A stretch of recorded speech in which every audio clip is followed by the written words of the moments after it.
Matagumpay na nagbalik loob ang isang dating miyembro ng komunistang grupo at piniling magkaroon ng maayos na pamumuhay kasama ang kanyang pamilya sa Nagilian, La Union.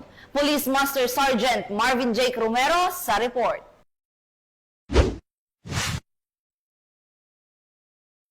Dakong alas 11 ng umaga, matagumpay na naisagawa ng mga pinagsanib na puwersa ng Nagilla Municipal Police Station, La Union Provincial Intelligence Unit at Regional Intelligence Unit ang formal na pagtalikod ni alias Jane, 50 anyos sa Organisasyong Timon o Timpuyog dagiti magregregat nga umili ti ili ti Nagilian, isang umunoy underground mass organization ng grupong anak pawis sa nasabing lugar.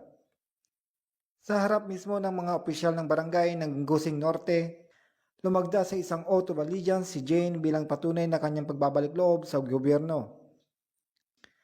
Ayon sa mga otoridad, bagamat hindi listado sa mga pangunahing personalidad ng grupo, aktibong miyembro si Jane ng Timon sa kanilang barangay. Kaakibat ng kanyang pagsuko ang isinagawang custodial debriefing upang higit na maunawan ang kanyang naging papel sa kilusan.